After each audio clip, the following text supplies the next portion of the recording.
എല്ലാവർക്കും നമസ്കാരം. ബേക്കിംഗ് ഫാമിലിയുടെ ഏറ്റവും പുതിയ വീഡിയോയിലേക്ക് എല്ലാവർക്കും സ്വാഗതം. ഇന്ന് ഞാൻ വന്നിട്ടുള്ളത് ഒരു പ്ലം കേക്കിൻ്റെ റെസിപ്പി ആയിട്ടാണ്. ഇപ്പോൾ ക്രിസ്മസ് ഒക്കെ ആയില്ലേ, അപ്പോൾ ഇന്നൊരു പ്ലം കേക്ക് ഇടാമെന്ന് വിചാരിച്ചു. പ്ലം കേക്കിൻ്റെ ഒരുപാട് റെസിപ്പികൾ നമ്മൾ കണ്ടിട്ടുണ്ട്. പക്ഷേ ഞാൻ ഇന്നിവിടെ ഉണ്ടാക്കുന്നത്, ഞങ്ങൾ ഒരു കൊച്ചു ബേക്കറി നടത്തി വരികയാണ്. അപ്പോൾ ഞങ്ങൾ കുറേ കാലമായിട്ട് തുടർന്ന് വരുന്ന, പണ്ട് മിഷ്യനൊന്നും ഇല്ലാതിരുന്ന കാലത്ത് എങ്ങനെയാണോ ഞങ്ങൾ കേക്ക് ഉണ്ടാക്കിയിരുന്നത്, ആ ഒരു മെത്തേഡാണ് ഇന്ന് ഞാൻ നിങ്ങൾക്ക് കാണിച്ചു തരുന്നത്. നമുക്ക് വീട്ടിൽ വെച്ച് തന്നെ വളരെ എളുപ്പത്തിൽ നമുക്ക് ഈ കേക്ക് ഉണ്ടാക്കിയെടുക്കാം. ഇതിന് നമുക്ക് മിക്സി വേണ്ട, മെഷീൻ ഒന്നും വേണ്ട, അതേപോലെ ബീറ്റർ വേണ്ട, വെറുതെ ഒരു ഹാൻഡ് വിസ്കും അതുപോലെ നമ്മുടെ കൈയും മാത്രമാണ് ഞാൻ ഇതിലേക്ക് ഉപയോഗിക്കുന്നത്. പിന്നെ പ്രധാനപ്പെട്ട ഒരു കാര്യം എന്ന് പറഞ്ഞാൽ, ഞാൻ ഈ കേക്കിൽ മൈദയ്ക്ക് പകരം ഗോതമ്പ് പൊടിയാണ് ഉപയോഗിക്കുന്നത്. നിങ്ങളെല്ലാവരും ഈ റെസിപ്പി ഒന്ന് ഈ ക്രിസ്മസിന് ട്രൈ ചെയ്ത് നോക്കണം. വളരെ നല്ല കേക്കായിരിക്കും, നിങ്ങൾക്ക് ഉണ്ടാക്കി കഴിഞ്ഞാൽ തന്നെ കാണാം. അപ്പം എല്ലാവരും നമ്മുടെ ചാനൽ ഒന്ന് സബ്സ്ക്രൈബ് ചെയ്യണം. അതുപോലെ വീഡിയോ ഇഷ്ടമായിട്ടുണ്ടെങ്കിൽ ലൈക്ക് ചെയ്യണം. അപ്പോൾ വീഡിയോ കണ്ടു നോക്കിയാലോ.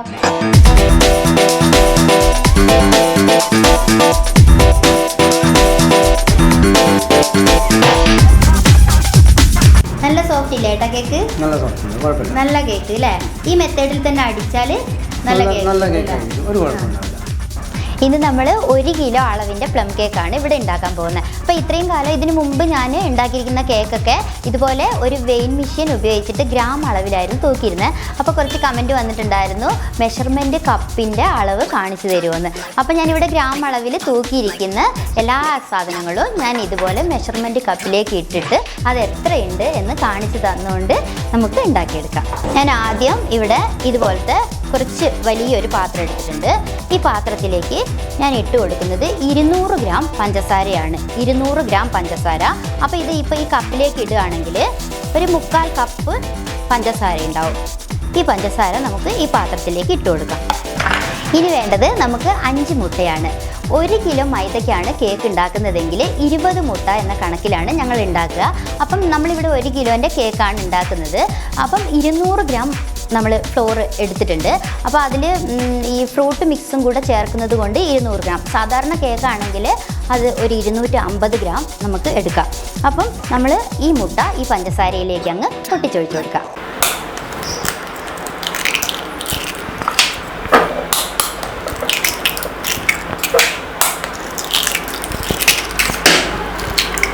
മുട്ട മുഴുവനും ഈ പഞ്ചസാരയിലേക്ക് പൊട്ടിച്ചൊഴിച്ചിട്ടുണ്ട്. ഇനി ഇതുപോലെ ഒരു വിസ്ക് എടുത്തിട്ട് ഇങ്ങനെ ചെരിച്ച് പിടിച്ചിട്ട് ഇതേപോലെ ഇങ്ങനെ അടിച്ചടിച്ച് ഈ മുട്ട മുഴുവനും ബീറ്റായിട്ട് കിട്ടണം. ഇത് അത്ര ബുദ്ധിമുട്ടൊന്നുമല്ല. പണ്ടൊക്കെ ഞങ്ങൾ 10 കിലോ മൈദ 10 കിലോ പഞ്ചസാരയിൽ 200 മുട്ട പൊട്ടിച്ച് ഒഴിച്ച് 1 മണിക്കൂർ കൊണ്ടാണ് ഇതേപോലെ അടിച്ച് പതപ്പിച്ച് കൊണ്ടുവരിക കേട്ടോ. അപ്പം നമ്മളിപ്പോൾ കുറച്ച് പഞ്ചസാര ഒന്ന് ബീറ്റ് ചെയ്ത് എടുക്കുന്നത് അധികം ബുദ്ധിമുട്ടുള്ള കാര്യമൊന്നുമല്ല. പഞ്ചസാര പൊടി വേണമെങ്കിൽ ഇതുപോലെ ഉപയോഗിക്കാം. പക്ഷെ പഞ്ചസാര ഇട്ടിട്ട് ഇതുപോലെ അടിച്ചെടുക്കുമ്പം ആ കേക്കിന് ഒരു പ്രത്യേക സോഫ്റ്റ് വരും. ഇനി ഇത് മുഴുവനും നന്നായിട്ട് മെൽറ്റാകുന്നത് വരെ ഇതേപോലെ അടിച്ചെടുക്കാം.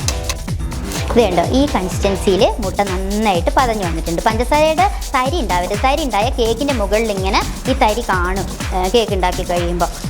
ഹാൻഡ് ബീറ്റർ ഉള്ളവരെ അത് ഉപയോഗിച്ചിട്ട് ചെയ്തോളൂ കേട്ടോ. അതില്ലാത്തവർക്ക് വേണ്ടിയാണ് ഞാനിവിടെ വിസ്ക് വെച്ചിട്ട് കാണിച്ചു തന്നിട്ടുള്ളത്. ഇനി നമുക്ക് ഇതങ്ങോട്ട് മാറ്റി വെക്കാം. അപ്പോൾ മുട്ട നമ്മൾ നല്ലതായിട്ട് ബീറ്റ് ചെയ്ത് വെച്ചു. ഇനി നമുക്ക് ഇതുപോലെ ഒരു വലിയ പാത്രം എടുക്കാം. കൗണ്ടർ ടോപ്പിലിട്ടിട്ടാണ് ഞങ്ങളൊക്കെ ചെയ്തെടുക്കുക. കൂടുതൽ ക്വാണ്ടിറ്റി ഉണ്ടാവുമല്ലോ. അപ്പോൾ നമുക്കിവിടെ കുറച്ചായതുകൊണ്ട്, അതേപോലെ വീഡിയോയിൽ ഇപ്പോൾ നമ്മൾ കൗണ്ടർ ടോപ്പിലിട്ട് തേക്കുന്നത് എല്ലാവർക്കും ഇഷ്ടമുണ്ടാവില്ല. അതുകൊണ്ട് നമുക്ക് ഇതുപോലത്തെ ഒരു പാത്രം എടുത്തിട്ട് ഈ പാത്രത്തിലേക്ക് നമ്മുടെ ഗോതമ്പ് പൊടി, ഈ ഗോതമ്പ് പൊടി ഇതേപോലെ തന്നെ 200 ഗ്രാം ആണ് കേട്ടോ. അപ്പോൾ 200 ഗ്രാം ആകുമ്പം നമ്മൾ ഈ കപ്പിൽ ഒന്ന് അളന്ന് നോക്കണ്ടേ?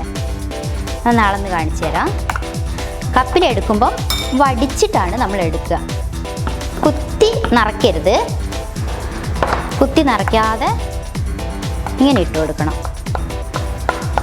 ഇങ്ങനെ ഇട്ടിട്ട് ഇതേപോലെ ഒരു വടിച്ചാക്കുക. അപ്പോൾ ഇത് 1 കപ്പ് 250 ml 1 കപ്പ്. എന്താ ഒരു 1.5 കപ്പ് 1.25 കപ്പ് ഗോതമ്പ് പൊടിയുണ്ട്. ഈ ഗോതമ്പ് പൊടി ഞാൻ കുറച്ച് 1 ടീസ്പൂൺ ബേക്കിംഗ് പൗഡറും കൂടെ ഇട്ടിട്ട് നന്നായിട്ട് മിക്സ് ചെയ്ത് അരിച്ചെടുത്ത് കൊണ്ടുവന്നിട്ടുള്ള ഗോതമ്പ് പൊടിയാണ്. ഇനി നമുക്ക് ഈ ഗോതമ്പ് പൊടി ഇതിലേക്ക് ഇട്ട് കൊടുത്തിട്ട് ഇനി നമ്മൾ ചേർത്ത് കൊടുക്കുന്നത് ബട്ടറാണ്. ബട്ടർ 100 ഗ്രാം ഇവിടെ എടുത്തിട്ടുണ്ട്. 100 ഗ്രാം ബട്ടറും അതേപോലെ തന്നെ 100 ഗ്രാം ഏതെങ്കിലും വെജിറ്റബിൾ ഓയിലും, സൺഫ്ലവർ ഓയിലാണ് ഞാനിവിടെ എടുത്തിരിക്കുന്നത്. അത് രണ്ടും കൂടെ നമുക്ക് ഈ ഫ്ലോറിലേക്ക്, ഈ മൈദപ്പൊടിയിൽ അല്ലെങ്കിൽ ഗോതമ്പ് പൊടിയിലേക്ക് ഇട്ട് നമുക്ക് നന്നായിട്ട് കൈ വെച്ചിട്ട് തേച്ച് കുഴച്ചെടുക്കണം. ഞങ്ങൾ ബേക്കറികളിൽ ഇതേപോലത്തെ വനസ്പതിയാണ് കേക്ക് ഉണ്ടാക്കാനായിട്ട് ഉപയോഗിക്കുക. നമുക്ക് വീടുകളിൽ ഇത് ഉപയോഗിക്കാൻ പറ്റാത്തത് എന്തുകൊണ്ടാണെന്ന് വെച്ചിട്ടുണ്ടെങ്കിൽ ഇത് 15 കിലോൻ്റെ ഒരു ബോക്സ് ആയിട്ടാണ് വരിക. അപ്പം കൂടുതൽ ക്വാണ്ടിറ്റി അത്രയും നമുക്ക് എടുത്ത് വെച്ചിട്ട് വലിയ കാര്യമൊന്നുമില്ലല്ലോ. അപ്പോൾ നമ്മൾ സെയിൽ ചെയ്യുക, വീട്ടിൽ ഉണ്ടാക്കിയിട്ട് സെയിൽ ചെയ്യുന്നുണ്ടെങ്കിൽ, അങ്ങനെയുള്ള ആളുകളാണെങ്കിൽ ഇത് 6 മാസം വരെ നമുക്ക് ഇത് ഉപയോഗിക്കാം, കേടുകൂടാതിരിക്കും. അപ്പം കേക്ക് ഉൽപ്പന്നങ്ങൾ വിൽക്കുന്ന ഷോപ്പുകളിലൊക്കെ നമുക്കിത് വാങ്ങാനായിട്ട് കിട്ടും കേട്ടോ. അപ്പോൾ അങ്ങനെയുള്ളവർക്ക് വേണമെങ്കിൽ ഇതേപോലത്തെ ഒരു വനസ്പതി വാങ്ങാം. ഇത് മാർഗരിൻ അടങ്ങിയിട്ടുള്ള വനസ്പതിയാണ്. അതിൽ വാട്ടറും അതേപോലെ സാൾട്ടിൻ്റെയും കണ്ടൻറ്റ് അടങ്ങിയിട്ടുണ്ട്. അപ്പം ഇത് ഉരുക്കി കഴിയുമ്പം ഈ വെള്ളവും ഉപ്പും വേർതിരിഞ്ഞു പോകും. അപ്പോൾ ഉരുക്കി എടുത്തിട്ട് നമുക്കിതൊന്നും ചെയ്യാൻ പറ്റില്ല. ഉരുക്കാതെ മെഷീനിലിട്ട് തേച്ച് അല്ലെങ്കിൽ കൈ കൊണ്ട് തേച്ചിട്ട് ഉപയോഗിക്കാം. നമുക്ക് ആരെങ്കിലും വാങ്ങാൻ ആഗ്രഹിക്കുന്നുണ്ടെങ്കിൽ ഇതുപോലത്തെ വനസ്പതി നല്ലതാണ്. വീട്ടിൽ നമ്മൾ കേക്ക് ഉണ്ടാക്കി കൊടുക്കുമ്പം നമ്മുടെ കുട്ടികൾക്കൊക്കെ പ്രിസർവേറ്റീവ്സും കെമിക്കൽസും ഒന്നും കൂടാതെ തന്നെ നമുക്ക് നല്ല ആരോഗ്യത്തോടു കൂടി ഇരിക്കാനായിട്ട് നല്ല കേക്ക് ഉണ്ടാക്കി കൊടുക്കണമെങ്കിൽ ബട്ടർ തന്നെയാണ് ഉപയോഗിക്കുന്നതെന്നാണ് എൻ്റെ അഭിപ്രായം. അപ്പം അടുക്കളയിൽ നിന്നാണല്ലോ ആരോഗ്യം തുടങ്ങുന്നത്. അപ്പോൾ നമുക്ക് ഇതുപോലത്തെ നമുക്ക് പറ്റുവാണെങ്കിൽ, നമ്മളെ കൊണ്ട് കഴിയുകയാണെങ്കിൽ നമ്മൾ ബട്ടർ ഉപയോഗിച്ച് നല്ല കേക്ക് ഉണ്ടാക്കി കൊടുക്കുക. ഇനി നമുക്ക് ഈ ബട്ടർ ഗോതമ്പ് പൊടിയിലേക്ക് ഇട്ട് കൊടുക്കാം. നിങ്ങൾക്ക് മൈദ വേണമെങ്കിൽ ഉപയോഗിച്ചോ. ഞങ്ങൾ എപ്പോഴും ഗോതമ്പ് പൊടി വെച്ച് തന്നെയാണ് കേക്ക് ഉണ്ടാക്കുക. കേക്ക് നല്ല ടേസ്റ്റും ആയിരിക്കും, അതേപോലെ നല്ല സോഫ്റ്റും ആയിരിക്കും കേട്ടോ. ഇനി കൈ വെച്ചിട്ടാണ് ഞാനിത് കുഴച്ചെടുക്കാൻ പോകുന്നത്. ഗ്ലൗസ് ഇടാത്തത് എന്താണെന്ന് വെച്ചിട്ടുണ്ടെങ്കിൽ നമുക്ക് ഈ കയ്യിലൊക്കെ ഇങ്ങനെ പറ്റി പിടിക്കും. അതുകൊണ്ട് കൈ വെച്ച് തന്നെ ഞാനിത് കുഴച്ചെടുക്കാം. കൗണ്ടർ ടോപ്പിലാണെങ്കിൽ നമുക്ക് വേഗം കുഴച്ചെടുക്കാൻ പറ്റും കേട്ടോ. ഞാനിപ്പോൾ ഇങ്ങനെ കാണിക്കുകയാണ്. പാത്രത്തിലിട്ടിട്ട് ഞാൻ കാണിച്ചു തരാം. ഇതേപോലെ കുഴച്ചെടുക്കുക. ഇപ്പം 200 ഗ്രാം ഗോതമ്പ് പൊടിയിലേക്ക് 100 ഗ്രാം ബട്ടർ ഇട്ടപ്പം നന്നായിട്ട് കുഴഞ്ഞ് കിട്ടില്ല. അതുകൊണ്ടാണ് ഞാനിവിടെ ഒരു 100 ഗ്രാം സൺഫ്ലവർ ഓയിലും കൂടെ ഇതിലേക്ക് ഉപയോഗിക്കുന്നത്. ഈ ബട്ടർ ഇട്ടിട്ട് ഏകദേശം ഒന്ന് നന്നായിട്ട് കുഴഞ്ഞ് വരുന്ന ആ സമയത്താണ് നമ്മൾ ഇതിലേക്ക് വെജിറ്റബിൾ ഓയിൽ ചേർത്ത് കൊടുക്കുക. ബട്ടറും ഗോതമ്പ് പൊടിയും കൂടെ ഏകദേശം ഈ ഒരു കൺസിസ്റ്റൻസി ആയിട്ടുണ്ട്. ഞാൻ ഒരിക്കൽ കൂടി പറയുകയാണ്, കൗണ്ടർ ടോപ്പിലിട്ട് തേച്ചിട്ടുണ്ടെങ്കിൽ കുറച്ചും കൂടി ഇത് വേഗം കഴിയും കേട്ടോ. ഇത് പാത്രം ആയതുകൊണ്ട് എനിക്ക് അത്ര സ്പീഡിൽ ചെയ്യാൻ കഴിയാത്തത്. ഇനി നമുക്ക് ഇതിലേക്ക് സൺഫ്ലവർ ഓയിൽ ഒഴിച്ചു കൊടുക്കാം. കുറേശ്ശെ ഒഴിച്ചു കൊടുത്ത് വീണ്ടും ഇനി ഓയിൽ ഒഴിച്ചു കഴിഞ്ഞാൽ കുറച്ച് എളുപ്പമായിരിക്കും.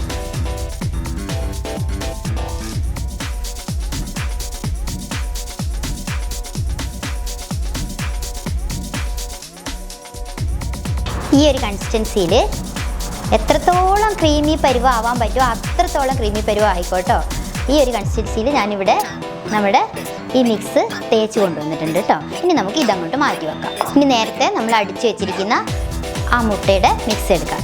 ഈ വിസ്ക് അങ്ങോട്ട് മാറ്റി വെച്ചിട്ട് ഇനി നമ്മൾ ഇതിലേക്ക് ചേർത്ത് കൊടുക്കാൻ പോകുന്നത് എസൻസ് ആണ്. നമുക്ക് വേണമെങ്കിൽ മാത്രം എസൻസ് ചേർത്താൽ മതി. ഇതിലേക്ക് ഏറ്റവും കൂടുതലായിട്ട് വേണ്ടത് ഗരം മസാലയാണ്. അപ്പം അത് ഞാൻ പറഞ്ഞുതരാം. ഇനി ഞാൻ ഐസ്ക്രീം എസൻസ് കുറച്ച് എടുത്തിട്ടുണ്ട്. എസൻസ് ഇല്ലെങ്കിൽ നമുക്ക് ഏലക്കായുടെ പൊടി ഉപയോഗിക്കാം കേട്ടോ. അപ്പോൾ ഈ ഐസ്ക്രീം എസൻസ് ഞാൻ 1 സ്പൂൺ എടുത്തിട്ടുള്ള അത് ഞാൻ ഈ മുട്ടയുടെ മിക്സിലേക്ക് ചേർത്ത് കൊടുക്കുന്നുണ്ട്. ഇനി നമ്മൾ ചേർത്ത് കൊടുക്കേണ്ടത് എന്താണെന്ന് വെച്ചാൽ കാരാമൽ ഉണ്ടാക്കാൻ എല്ലാവർക്കും അറിയായിരിക്കും അല്ലേ. പഞ്ചസാര അടുപ്പിൽ വെച്ചിട്ട് ഒന്ന് മെൽറ്റാക്കി അതിലേക്ക് ആവശ്യത്തിന് ചൂടുവെള്ളവും കൂടി ഒഴിച്ചു കൊടുത്ത് ഉണ്ടാക്കിയെടുക്കുക. അറിയില്ലെങ്കിൽ കമൻറ്റ് ഇട്ടോളൂ, അതുപോലെ ഒരു വീഡിയോ ചെയ്യാം കേട്ടോ. അപ്പോൾ നമ്മൾ ഇത് ഉണ്ടാക്കി വെച്ചിരിക്കുന്ന കാരാമലാണ്. ഈ കാരാമൽ ആവശ്യത്തിന്, നമുക്ക് കളറ് ആവശ്യത്തിനാണ് നമ്മൾ ഒഴിച്ചു കൊടുക്കുന്നത്. നമുക്ക് കുറച്ച് ഒഴിച്ചു കൊടുത്ത് ഒന്ന് മിക്സാക്കി നോക്കാം. ഇനി ഈ കാരാമലിന് പകരമായിട്ട് നമുക്ക് കൊക്കോ പൗഡർ ഉപയോഗിക്കാം. അതേപോലെ നെസ്കോഫിയുടെ പൗഡർ ഇല്ലേ, അതൊക്കെ നമുക്ക് ഉപയോഗിച്ച് കൊടുക്കാം കേട്ടോ. അതൊക്കെ ഉപയോഗിക്കുമ്പോൾ വളരെ കുറഞ്ഞ അളവിൽ വേണം നമ്മൾ ചേർത്ത് കൊടുക്കാൻ, അല്ലെങ്കിൽ അതിൻ്റെ കയ്പ്പ് രസമൊക്കെ ആ കേക്കിന് വരും. കാരാമലാണെങ്കിൽ അത്ര കുഴപ്പമില്ല. അപ്പോൾ ഞാനിവിടെ കാരാമൽ ഒഴിച്ചിട്ടുണ്ട്, നോക്കിക്കോളൂ. ഈ ഒരു കളറിലാണ് ഞാനിവിടെ കാരാമൽ ഒഴിച്ചിട്ടുള്ളത്. ഈ ഒരു കളറിൽ കാരാമൽ ചേർത്ത് നന്നായിട്ട് മിക്സാക്കി എടുക്കണം.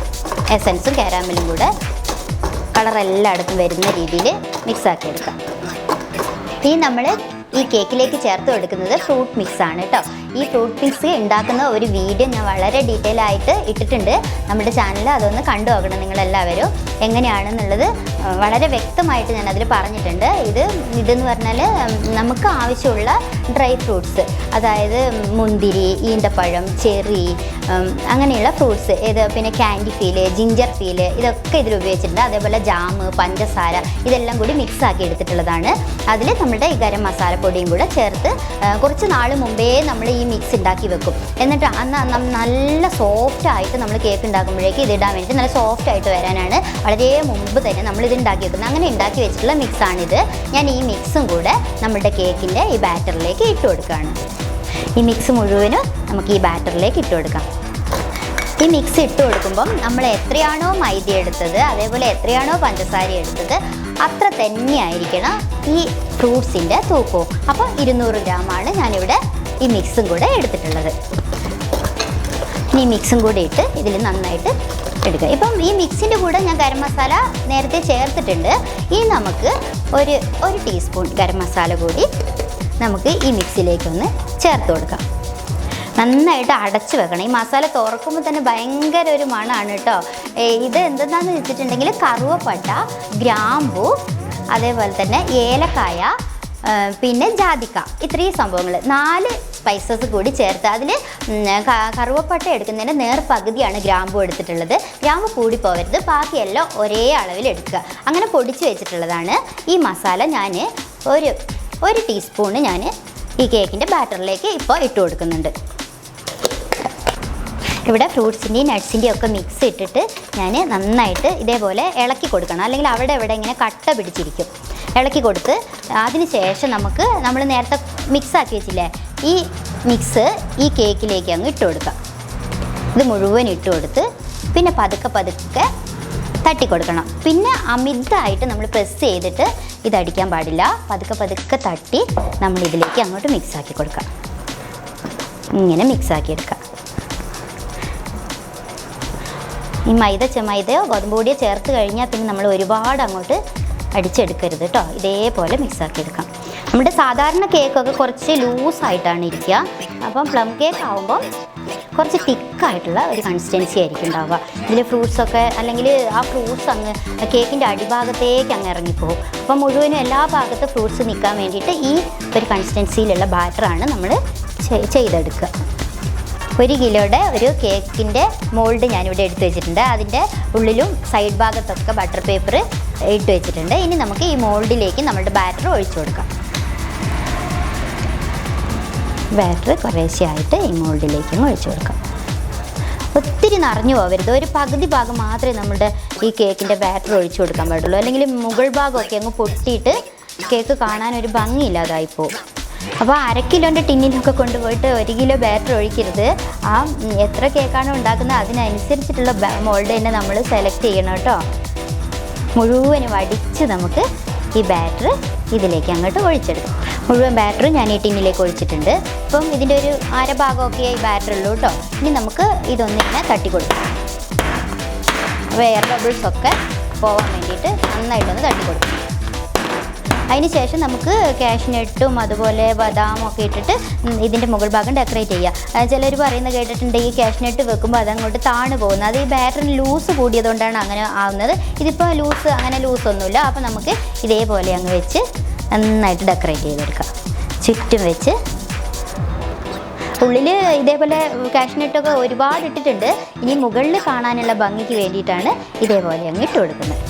ചുറ്റും ഇട്ട് നമുക്ക് ഓവനിലേക്ക് വെച്ച് കൊടുക്കാം. നമ്മുടെ ഓവൻ ഇവിടെ പ്രീഹീറ്റ് ആയിട്ടുണ്ട്. 10 മിനിറ്റ് ടൈമിൽ പ്രീഹീറ്റിന് ഒരു 180 ഡിഗ്രി സെൽഷ്യസിലാണ് ഞാനിവിടെ പ്രീഹീറ്റ് ചെയ്തിട്ടുള്ളത്. ഇനി ഈ റാക്കിൻ്റെ നടുഭാഗത്തേക്ക് നമ്മുടെ കേക്ക് അങ്ങോട്ട് വെച്ച് കൊടുക്കാം.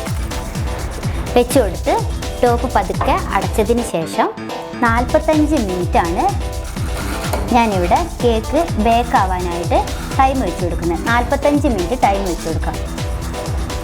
ടൈം വെച്ചതിന് ശേഷം ഇപ്പം 180-ലായിരുന്നല്ലോ നമ്മൾ പ്രീഹീറ്റ് ചെയ്യാനായിട്ട് വെച്ചിട്ടുള്ളത്.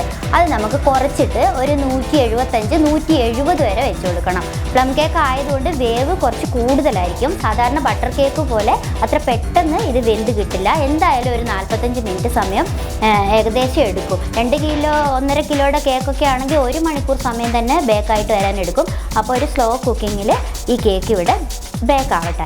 ഇപ്പം കേക്ക് നമുക്ക് വെച്ച് കഴിഞ്ഞാൽ ആദ്യമായിട്ട് കേക്ക് ഉണ്ടാക്കുന്ന ആളുകളൊക്കെ ആണെങ്കിൽ നമുക്ക് തിരക്കായിരിക്കും അല്ലേ, ഇതായോ എന്നറിയാൻ വേണ്ടി. ആ സമയത്ത് നമ്മൾ ഈ ടോപ്പ് ഒന്ന് തുറന്ന് നോക്കും. അതേപോലെ സ്റ്റൗവിലാണെങ്കിൽ നമ്മൾ ആ പാത്രം ഒന്ന് എടുത്ത് നോക്കും. അപ്പോൾ പാത്രം അങ്ങ് പതുക്കെ അങ്ങ് വീണാൽ തന്നെ ഈ പൊന്തി വന്ന കേക്ക് അതേപോലെ അങ്ങ് ഇരുന്ന് പോകും. പിന്നെ ആ കേക്ക് കൊണ്ട് ഒരു കാര്യം ഉണ്ടാവില്ല. അപ്പോൾ ക്ഷമയോടെ കാത്തിരിക്കുക. ഒരു 25 മിനിറ്റ് കഴിഞ്ഞതിന് ശേഷം മാത്രമേ നമ്മൾ എന്തെങ്കിലും ഇതിൽ തൊടാനോ പിടിക്കാനോ പോകാൻ പാടുള്ളൂ. അതുവരെ നമ്മൾ വെയിറ്റ് ചെയ്യണം കേട്ടോ. കൃത്യം 45 മിനിറ്റ് കൊണ്ട് തന്നെ നമ്മുടെ കേക്ക് ഇവിടെ നന്നായിട്ട് ബേക്കായിട്ട് വന്നിട്ടുണ്ട് കേട്ടോ. നല്ല കളറിൽ, മേൽഭാഗം പൊട്ടിയിട്ടൊന്നുമില്ല, നല്ല കളറിൽ ബേക്കായിട്ട് വന്നിട്ടുണ്ട്. ഇപ്പം നല്ല ചൂടാണ് ഞാനിത് ഇറക്കി വെച്ചിട്ട്. അപ്പോൾ ഈ സമയത്ത് നമുക്ക് കുറച്ച് നെയ്യ്, നന്നായിട്ട് കുറച്ച് നെയ്യ് ഇതിൻ്റെ മുകൾ ഭാഗത്ത് അങ്ങോട്ട് ഒഴിച്ചു കൊടുക്കാം. അപ്പോൾ ആ നെയ്യ് കേക്കിൻ്റെ ഉള്ളിലേക്ക് അങ്ങ് ഇറങ്ങി കഴിയുമ്പോഴേക്കും ആ കേക്ക് കഴിക്കാൻ ഭയങ്കര ടേസ്റ്റ് ആയിരിക്കും കേട്ടോ. അപ്പോൾ നമുക്ക് നെയ്യ് ഇതിലേക്ക് ഒഴിച്ചു കൊടുക്കാം. എല്ലാ ഭാഗത്തും ആവുന്ന വിധത്തിൽ കുറച്ച് നെയ്യ് നന്നായിട്ട് ഒഴിച്ചു കൊടുക്കാം. ഇപ്പോൾ ചൂടിരിക്കുന്നത് കൊണ്ട് നല്ലോണം ഈ നെയ്യ് ഈ കേക്കിലേക്ക് ഇറങ്ങിക്കൊള്ളൂ കേട്ടോ. ചൂടോടെ നമുക്ക് കേക്ക് മുറിക്കാൻ പറ്റില്ല. പ്ലം കേക്കൊക്കെ ഉണ്ടാക്കി വെച്ചിട്ട് ഒരു 2 ദിവസം കഴിഞ്ഞിട്ട് മുറിക്കുമ്പോഴാണ് അതിൻ്റെ യഥാർത്ഥ ടേസ്റ്റ് ഉണ്ടാവുക. അപ്പോൾ ഇത് നമുക്കൊന്ന് തണിഞ്ഞ് വരട്ടെ, എന്നിട്ട് നമുക്ക് ഇപ്പോൾ ഒന്ന് മുറിച്ചെടുക്കാം. നമ്മുടെ കേക്ക് ഇവിടെ നമ്മൾ പറഞ്ഞതുപോലെ തന്നെ അടിപൊളിയായി വന്നിട്ടുണ്ട്. നമുക്ക് ഈ കേക്ക് ഈ മോൾഡിൽ നിന്ന് അഴിച്ചിടാം കേട്ടോ. നല്ല നെയ്യിൻ്റെ മണമൊക്കെ ആയിട്ട് നല്ല സൂപ്പർ കേക്ക്. എന്തായാലും നിങ്ങൾ ഈ ക്രിസ്മസിന് ഈ കേക്ക് ഒന്ന് ഉണ്ടാക്കി നോക്കണേ. നമുക്ക് പതുക്കെ ഈ ബട്ടർ പേപ്പർ അങ്ങ് അഴിച്ചെടുക്കാം. കേക്ക് പൊട്ടിപ്പോവാതെ ഇങ്ങ് അഴിച്ചെടുക്കാം. വേണ്ട, എന്ത് ഭംഗിയുള്ള കേക്കാന്ന് നോക്ക്. മുകൾ ഭാഗം പൊന്തി പൊട്ടിയിട്ടൊന്നുമില്ല, നല്ല കേക്കായിട്ട് വന്നിട്ടുണ്ട്. കേക്ക് പ്ലം കേക്ക് സാധാ പ്ലം കേക്ക് ആയിട്ടുണ്ട്. നല്ല സോഫ്റ്റ് ഉണ്ട്. ഇപ്പോൾ നല്ല ചൂട് തണിഞ്ഞ് വരുന്നുണ്ട്. നമുക്കൊന്ന് കട്ട് ചെയ്ത് നോക്കാം.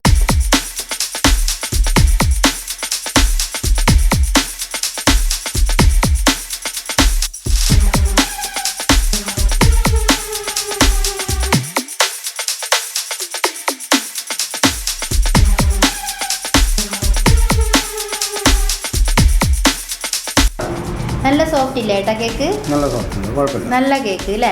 ഈ മെത്തേഡിൽ തന്നെ അടിച്ചാൽ നല്ല കേക്ക്, ഒരു കുഴപ്പമുണ്ടാവില്ല. അപ്പം ഞാനിത് കൈകൊണ്ട് അടിച്ചിട്ടാണ് കാണിച്ചു കൊടുത്തത്, മെഷീനില്ലാതെ കൈകൊണ്ട് അടിച്ചിട്ട്. നല്ല സോഫ്റ്റ് ഉണ്ട്, കുഴപ്പമില്ല. അപ്പം എല്ലാവരും ഈ ക്രിസ്മസിന് നമ്മുടെ പ്ലം കേക്ക് ഇതുപോലെ ഒന്ന് ഉണ്ടാക്കി നോക്കണം കേട്ടോ.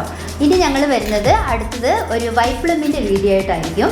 അപ്പം ഇനി അടുത്ത വീഡിയോ ആയിട്ട് വരുന്നത് വരെ എല്ലാവർക്കും ബൈ.